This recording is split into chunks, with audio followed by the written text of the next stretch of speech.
go straight to questions. I have no announcements to make. Ben. Thank you, Jay. The administration yesterday condemned the assassination of the Iranian nuclear scientist unequivocally, and I'm wondering if the White House can say just as unequivocally that Israel had nothing to do with it.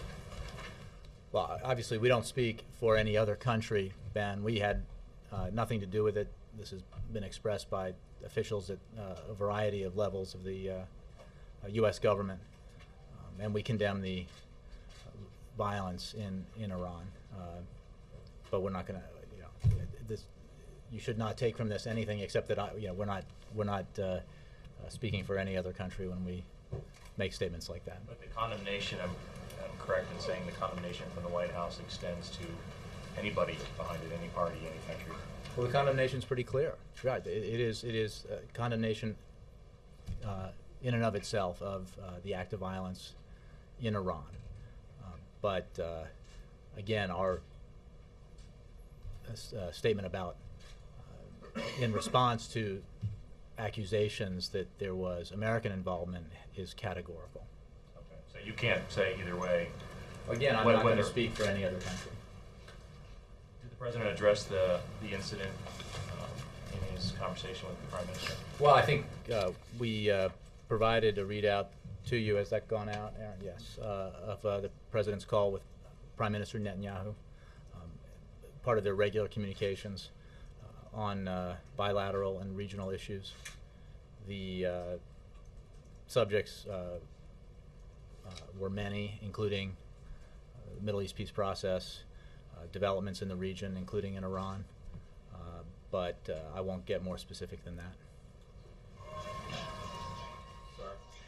I was going to welcome Jake back. That's Snoop Dogg. Fantastic.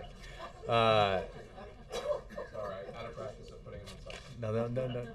Actually, I kind of liked it, but yes.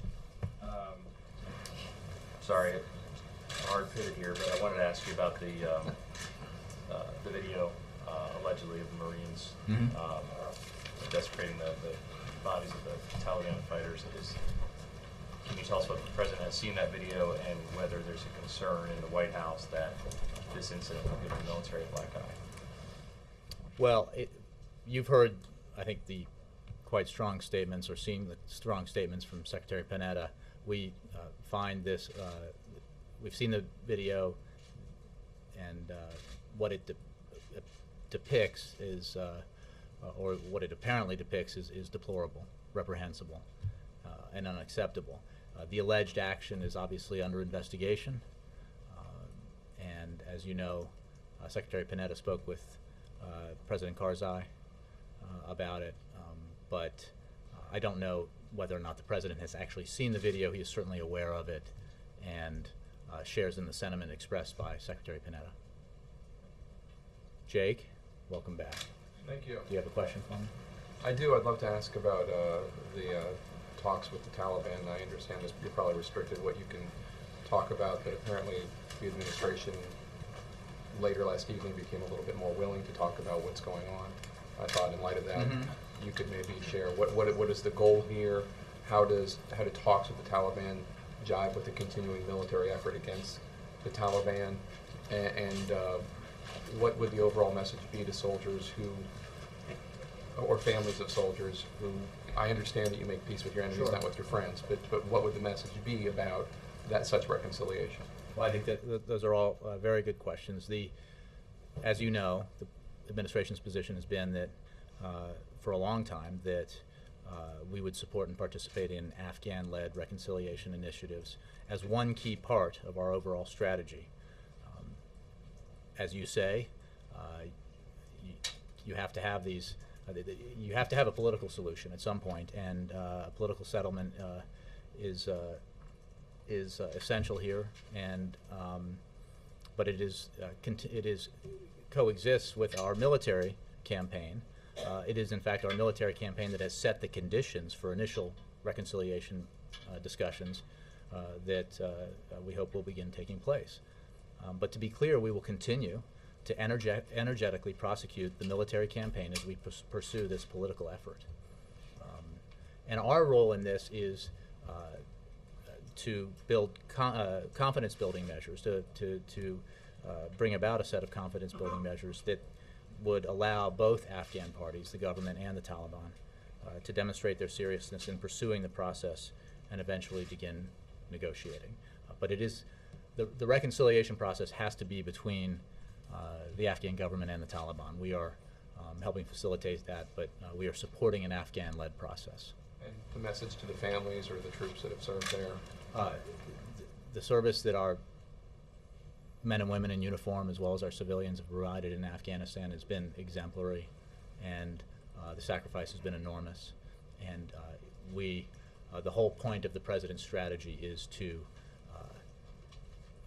disrupt, dismantle, and ultimately defeat al-Qaeda, al-Qaeda being the reason why we sent forces to Afghanistan in the first place, and to create breathing room, if you will, space for the Afghan government to be able to build up Afghan forces so that Afghan forces can take the security lead, which, as enunciated in Lisbon, will happen by the end of 2014. And ultimately for that country to succeed in the process of reconciliation that allows for peace in that very troubled land. But reconciliation, as you know, is contingent upon some very important criteria, including laying down arms, renouncing al-Qaeda, abiding by the Afghan constitution, including its provisions for minority rights and women's rights. So this is not.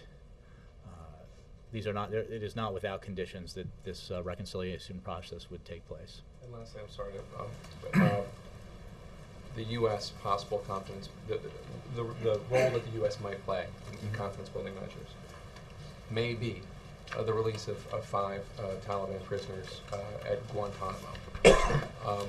I know that no decision has been made, but it's certainly a possibility. What can you tell the American people about these 5 Taliban and why the U.S. feels it's okay, hypothetically, because it is being discussed, why it might be acceptable to release them to the Afghan government or to release them to the Taliban? Well, a couple of points. One, as you point out, we have not decided to transfer any Taliban officials from Guantanamo Bay. 2, we're not in a position to discuss ongoing deliberations or individual detainees. But our goal of closing Guantanamo is well established and widely understood. In general, any decision to transfer a detainee from Guantanamo would be undertaken in accordance with U.S. law and in consultation with Congress.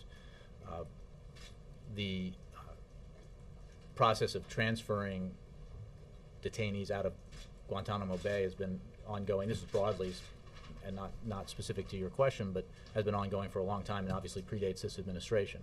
And each transfer is done, again, undertaken in accordance with U.S. law and in consultation with the Congress. Thank you. Let me go up and back here. Cheryl. Jay, this morning the U.S. Chamber had a big event where leaders spoke about their policy positions, calling on the administration to pass Keystone as quickly as possible to create as many jobs as possible.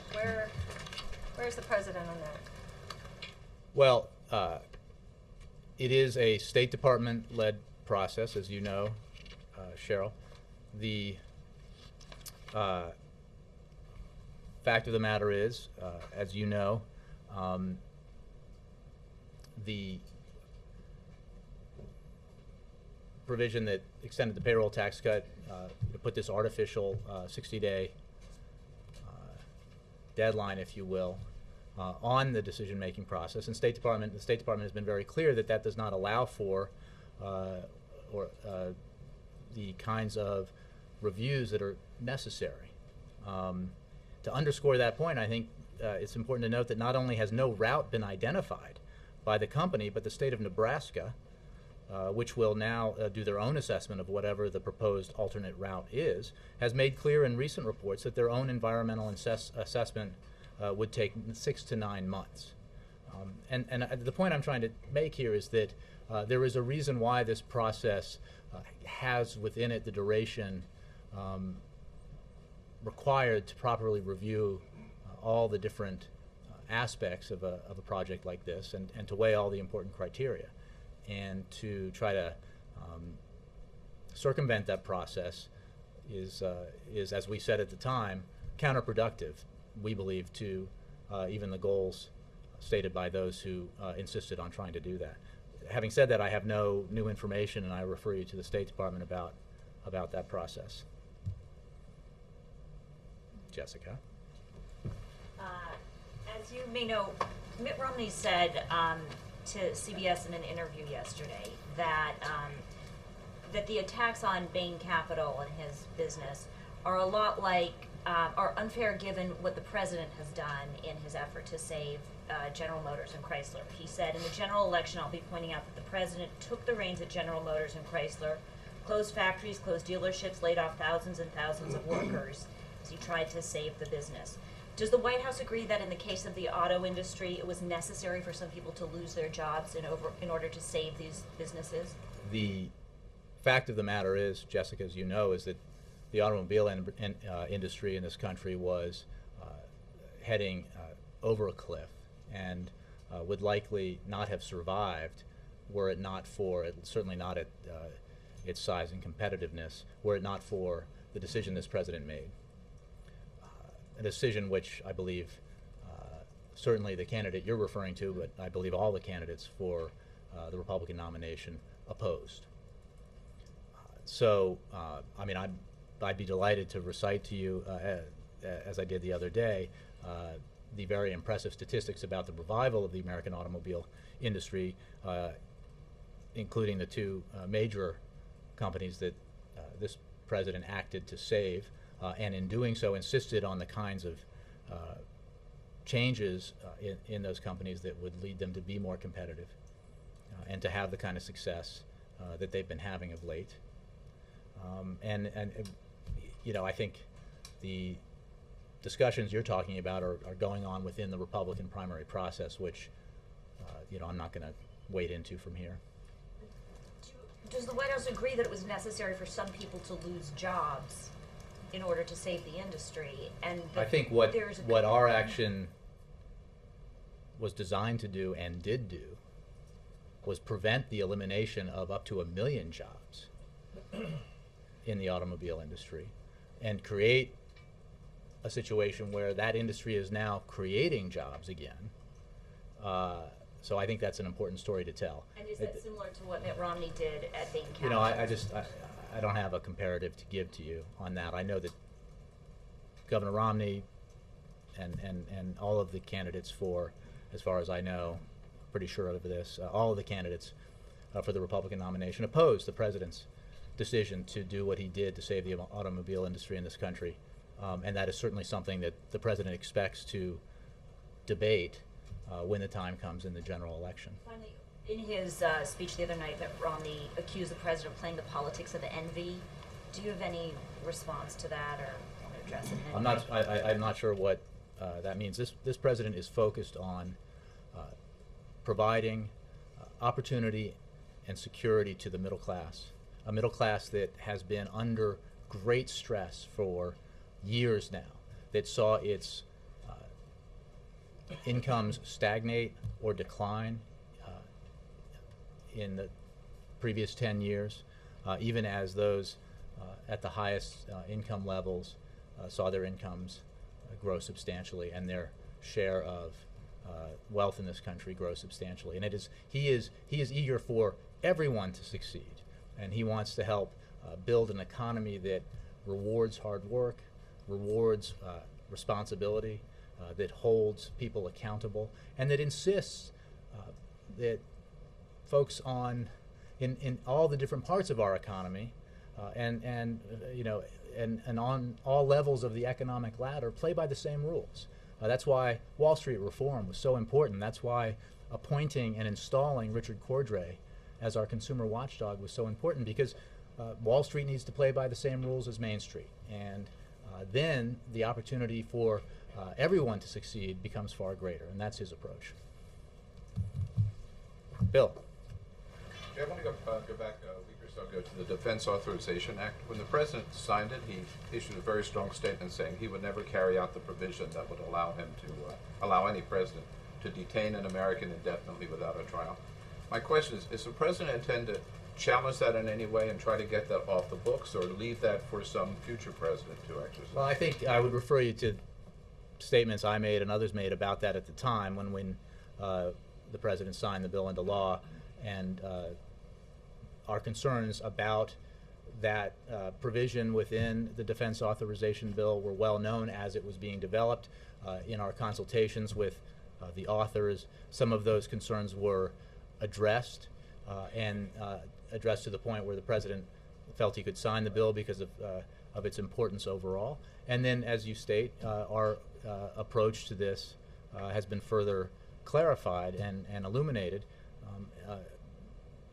But I don't think I can improve upon what was said in the signing statement or It does mean that the power will continue, the potential for that will continue for whoever the next president is. Well, the president is focused on making sure that the law is implemented in a way that maintains the flexibility that our forces need to do their jobs and protect this country and protect American citizens, and he's committed to that. I don't have anything to say about future actions we might take legislatively or otherwise. I would just point you to what he has said and I have said and what others have said about implementation of this law. April. Jay, this is the 2-year anniversary of the earthquake in Haiti. What tangible results has this administration seen since giving funding for that country that's still devastated? It is, as you note, the 2-year anniversary, and the earthquake and the damage that was done was indeed devastating. What I can tell you is that there are signs of progress and promise in Haiti. The significant portion of the rubble has been cleared. A large portion, a majority of the folks who were living in tents and similar type housing have been located into better places. And I think I can give you more detail about the actions that this administration took, that this president took immediately, including establishing the I believe it was the Clinton-Bush fund and the reaction to Haiti, and we remain committed to Haiti and to its recovery from that terrible earthquake. Since you say this administration remains committed, before the earthquake, Haiti was considered the poorest country in the Western Hemisphere, and many people have had guesstimates saying that it would take more than a decade, decades even, to make it just come back to where it was. What is the guesstimate now? I mean, those guesstimates were right outside of the earthquake. What are the guesstimates now? How long does That's an excellent question, and I simply don't have an answer. I can research it for you, or perhaps State Department might have more details. But the I mean that country's very difficult history obviously predates the terrible earthquake, and the earthquake did that country no favors, and the hardship there is well known and extraordinary, and we've been working very hard to assist Haitians in this very difficult time over the last 2 years, and again, progress has been made, but circumstances there remain very challenging. Mark. Jay, in your comments on the Marine video, did you intend to suggest that it may not be what it appears to be? I just, as a legal matter, I don't pass pronouncements. I think that the activity is alleged, and the what's seen in the video is apparent, but I'm not going to, from here, go beyond that. It's certainly what is apparently occurring in that video is deplorable and does not live up to the very high standards set for the United States Marines or broadly the United States military. But you don't have any suggestion that it's not genuine? I'm not saying that. I'm simply saying it's a matter under investigation, and I'm not going to pass judgment, a legal judgment from here, except to say that the apparent activity in that, the activity that's apparent in that video is truly regrettable and deplorable. And on Cheryl's question about Keystone, are you saying the president might be moving toward a statement where he blocks Keystone under the law, which he has to do by February 21st? Well, again, the process for Keystone, as I've said on so many occasions from here, is conducted at the State Department on behalf of the federal government. And the State Department has been clear about the time necessary to assess any alternate route. That route hasn't even been identified yet. As I said, by the company, and the state of Nebraska has said it needs 6 to 9 months for the environmental assessment to be done after that route is identified. So I cite those facts because it goes straight to the point about the very political and arbitrary action taken by some folks in Congress, by Republicans in Congress, to try to play political games with the payroll tax cut. We said it was a bad idea at the time. It's a bad idea for a bunch of reasons, including the ones I just laid out. But I don't have any announcement to make about action that the State Department might take or the President might take. But he'll take action Well, by the deadline well, in the bill that he He signed. signed a bill into law, so I would refer you to the State Department about how that will be taken under consideration. Yes, Matt. Keep you rolling on Keystone. Some Republicans in Congress are working on a plan for legislation they say would force the issuing of a permit for Keystone, effectively bypassing the president or overruling the president if he fails to take action by February 21st. Does the administration see this as a legitimate course of action? Well, there's several layers of speculation about legislation that may or may not be written, that may or may not be submitted, that may or may not be voted on. I'm going to deal with the facts as we know them, which is that this is a process that long predates this administration, that has a review like this conducted out of the State Department.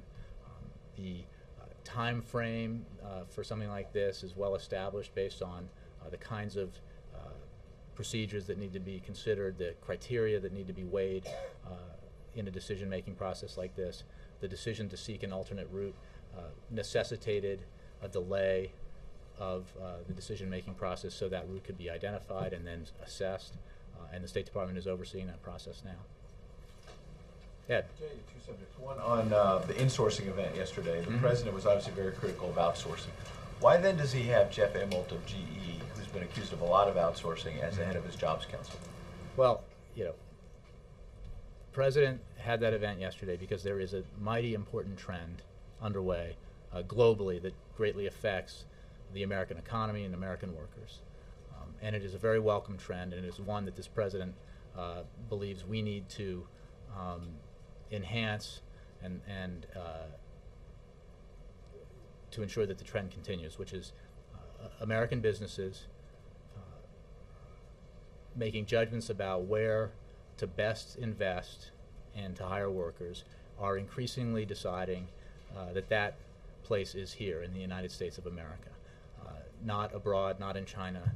The statistics are pretty overwhelming and very impressive.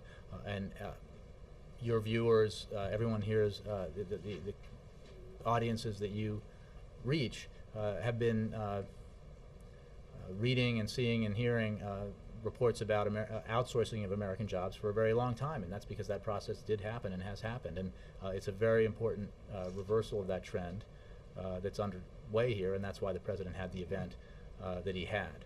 Now, we have global companies that are American. We have companies that do business around the world, and that's a good thing too. Now, we want to focus attention on and increase the likelihood that American businesses will choose to invest here, but we also want our businesses to compete globally, so they do not cancel each other out. On the Taliban, what did the vice president mean a few weeks ago when he told Newsweek that the Taliban per se is not our enemy? Was that a way to try to get the Taliban to the table by saying you're no longer the enemy? Or? I appreciate the question, which I remember answering at the time very clearly, which is the United States of America did not send military forces under President George W. Bush to Afghanistan because the Taliban was in power. The Taliban had been in power. Why? The U.S. invaded Afghanistan because attacks were launched against the United States by Al-Qaeda located in Afghanistan, and that's why we went in. His point is that there is not, our number one objective, as I just stated in the president's Afghanistan policy, is to disrupt, dismantle, and ultimately defeat Al-Qaeda. I think the president's focus on that goal has been clear to the American people now for quite some time, both in the approach he's taken in Afghanistan specifically, and in the approach he's taken in terms of taking the fight to al-Qaeda, most memorably by the decision he made to remove Osama bin Laden from the battlefield. What remains true, as I was saying earlier in answer to Jake's questions, is that peace in Afghanistan will come through reconciliation. There has to be a political settlement. That has been the policy for a long time. Reconciliation of the Taliban is conditional, and it would require any Taliban soldier or official to renounce the use of violence, promise allegiance to the Afghan constitution, disavow al-Qaeda, but there needs to be a political settlement. Now, and for all the reasons that I've said. In the meantime, our military action, the heroics of our military forces, have helped create the conditions that allow for the possibility of negotiations to begin, and we will not let up in that effort. So I think that is a fuller explanation of what the Vice President was talking about. Welcome back. Oh, everybody's back now. Did something happen? Is there a lull in the action or something? Okay. I'm going to follow up on Iran. What is the stated U.S. policy when it comes to Iran's attempt to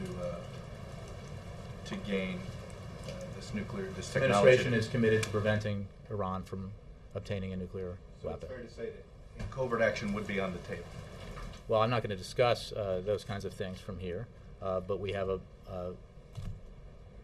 policy that's focused on working with our international partners collectively and then obviously unilaterally to put pressure on Iran to abide by its international obligations, to come clean about its nuclear ambitions. We have provided numerous opportunities for the Iranian government to act on the international community's invitation to get right by their obligations. And we will continue to take action to add pressure, increase their isolation, and until they make the right call. But you can state definitively that it wouldn't be the policy of the United States to covertly assassinate people. Well, look, Involved in some sort of attempt like that. What we've said is that we deplore the violence, deplore the action. The violence of well, all of the assassinations. it is, it's a matter of U.S. policy in terms of the kind of action that you talk about. So I'm not about to revise that from here. This comes up in relation to a specific incident that we have made clear that we had nothing to do with. We've rejected those accusations. We are engaged in an effort to try to pressure Iran to live up to its obligations, to give up its nuclear ambitions, nuclear weapons ambitions, and we will continue to engage in that effort. How concerned are you about retaliation? Is the U.S. government concerned about retaliation? Well, I think we've been categorical and clear about the fact that we're not involved in the death of this individual. Our concern about Iranian behavior is ever present, and we are very vigilant and mindful of various threats that can be that are made, whether they involve the Straits of Hormuz or other areas or issues. So, but I don't have a specific level of concern to convey to you. If Iran decides to retaliate on Israel for this in a military way, U.S. response would be one. Yeah. Well, we are absolutely committed to Israel's security, as we made clear again today in our readout of the president's phone conversation with Prime Minister Netanyahu. But I'm not going to speculate about what we might do if some action were taken by another country.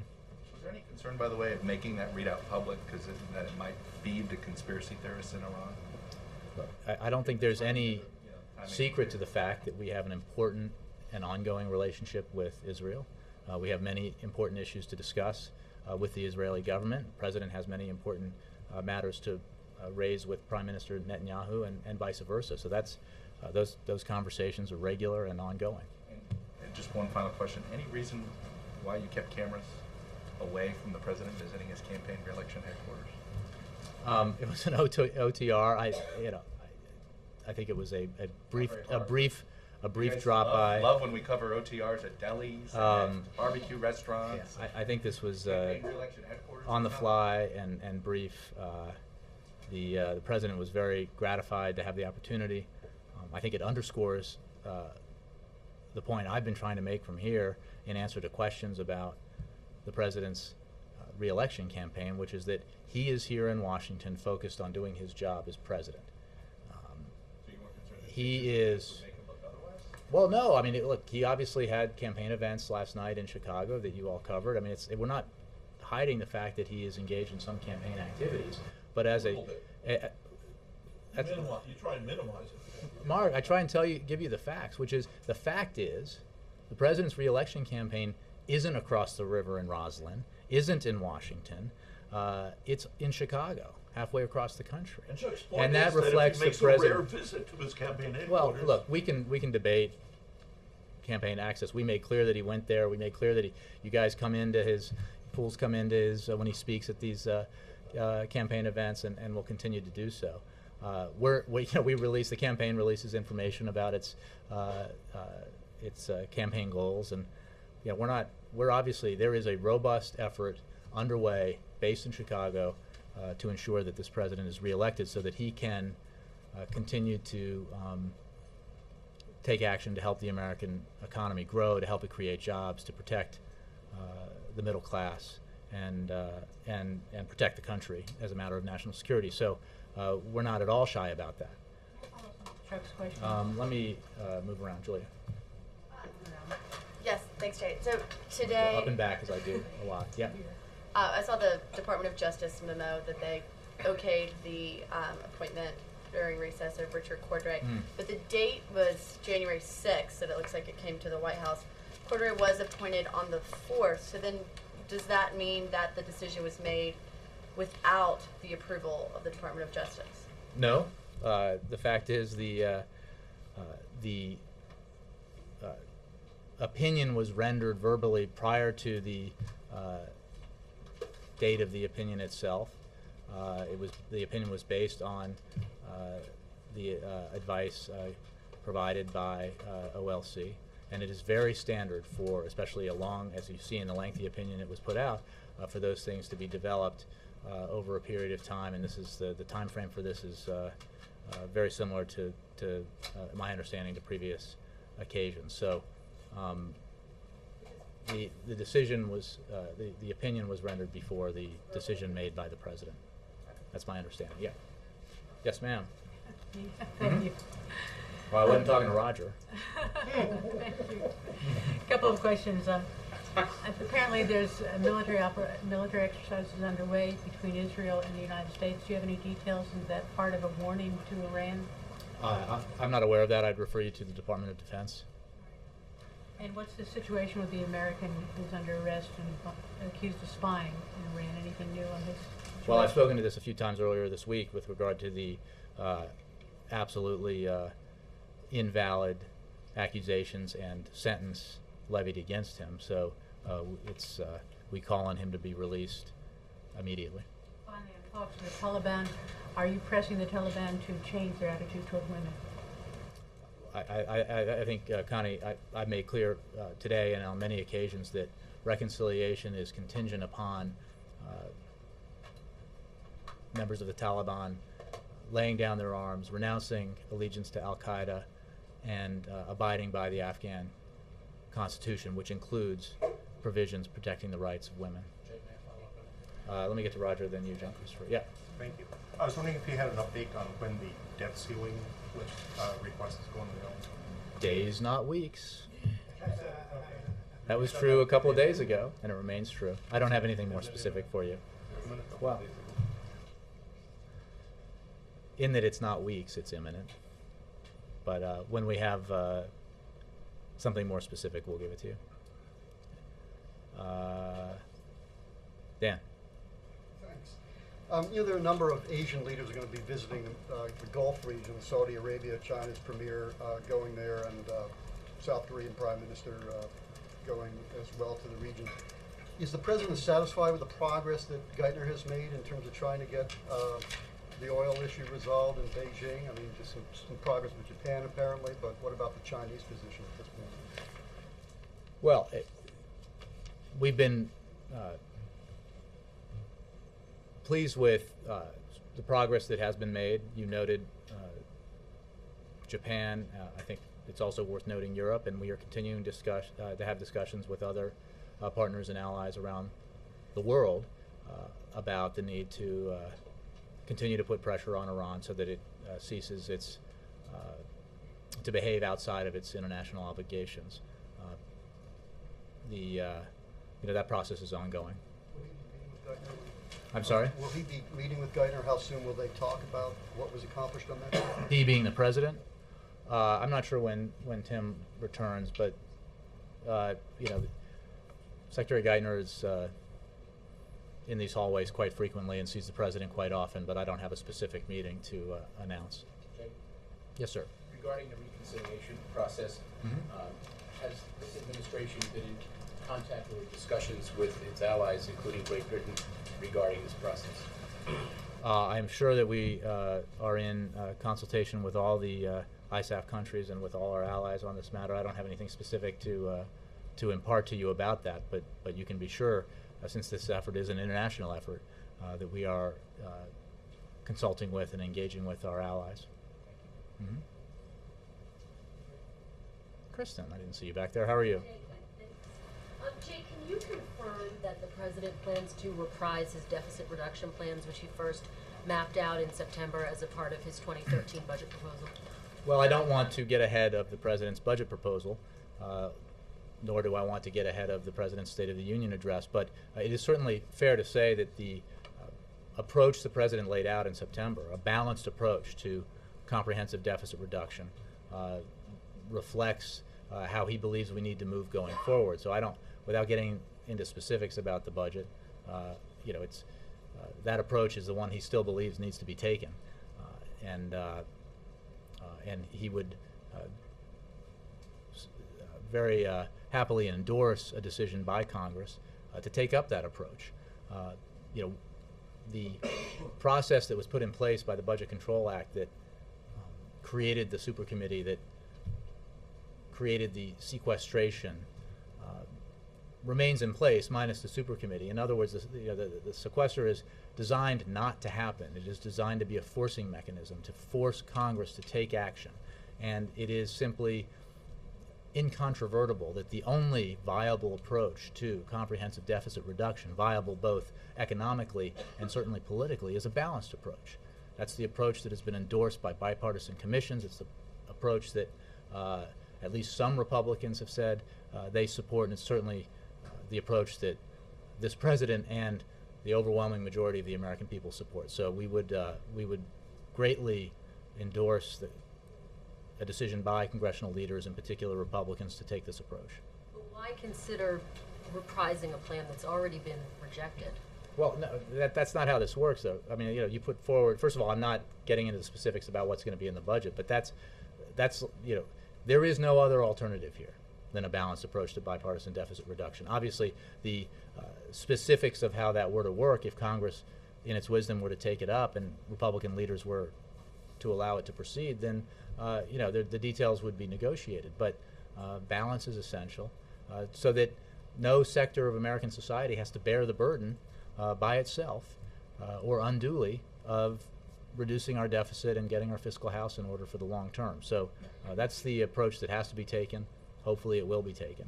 And Jay, going back to the insourcing event quickly, the president announced that he plans to put forward new tax proposals to reward companies that choose to invest or bring back jobs to the United States. Can you talk a little bit about what those proposals might look like, and will they be a part of the budget? Well, again, I don't want to get ahead of anything we might be announcing in the future. I think that what the president was expressing is his overall goal and intention of doing what he can to make sure this trend continues and to strengthen it, to bring to make it even more worthwhile for companies to invest in the United States and to hire here in the United States and build our economy and build jobs. But there are some fascinating facts about what's happening out there and the assessments that are being made by companies about not just the labor costs, but the overall cost and efficiency comparisons that are being made about whether or not to locate a factory, if you will, overseas in China or somewhere else versus locating it here in the United States. And increasingly, businesses are making the judgment that these are clear-eyed, bottom-line-minded businessmen and businesswomen who are making the judgment that it is a good time to locate those factories and jobs here in the United States. And that's a good thing, and it's a trend the President wants to strengthen and encourage. Last one, Mike. Thanks, Jay. And then Paula, I'm sorry, you had it up. So I'll go Mike, Paula, then I'll get out of I here. just want to get back to the DOJ memo, and in it, it acknowledged that this was a novel area and that it possibly could lead to some litigation. And one of the reasons for the appointment that was given by the White House was that, there was concern that without a director in place, the Bureau would never be able to exercise all of its authorities. But why aren't you concerned that this threat of litigation might not hamper all of its efforts if they end up in court? Well, because we believe our legal argument is very strong, will absolutely pass muster, and the fact that hypothetically there might be a legal challenge to it doesn't mitigate against the fact that Richard Cordray is the consumer watchdog. He is in place, making sure that Americans are protected from payday lenders and non-bank financial institutions and student loan brokers and others from the abuses that they were not protected against prior to him being installed by the President and recess appointed by the President. So the absolute necessity of doing this remains as clear today as it was when he did it and prior to him doing it. And I think that the American people, by and large, and in fact overwhelmingly, support the existence of somebody here in Washington looking out for them, making sure that the institutions that have very well-paid lobbyists, armies of them here looking out for their interests, have somebody else to deal with here in Washington looking out for the interests of regular Americans in their financial dealings. And is the administration ready for those fights when they do come? Well, I would just refer you to the OLC memo. Yes, Paula. The memo says that the President has appointed him, but the memo does not address the underlying question of whether a recess appointment is the same as a confirmation, because the 2010 law that established the Bureau said the new powers come to an appointee who is confirmed. Is the President saying his recess appointment is legally the same as a confirmation by the Senate? The President is saying that in recessing appointing Richard Cordray has absolutely the powers he needs to fulfill his responsibilities in that job. And there have been a number of rather enlightening instances in the past 24 hours of confirmation by unusual sources of the fact that the House and Senate are indeed in recess. In the very press release put out by a Republican Congresswoman arguing against the recess appointment, she acknowledged that the Senate was in recess. I believe on the House Majority Leader's website today, it said the House was not in recess. So, I mean, not in session. So, look, I mean, anybody who doubts this, any American who doubts that this is a recess appointment, should, through you, take a look at what's happening on Capitol Hill and argue to and have Congress argue that they're in session, they're doing their jobs on Capitol Hill when in fact they're not even around. Paula. The insourcing tax proposals, is it possible that this could be coming out as part of the overall corporate tax reform? I want you to repeat that so I make sure I get it right. Say that again. The insourcing proposals that are to be coming out, is it possible that they may be coming out as part of the overall reform of the corporate tax system? I have no announcements to make about that kind of issue. Urge you to stay very focused on what we're doing here. State of the Union address is coming up. The release of the budget is coming up. Lots of really interesting things to cover. What is the State of the Union? Well, we're getting stronger. Is that the wording that's in the draft? No. Thank you all very much.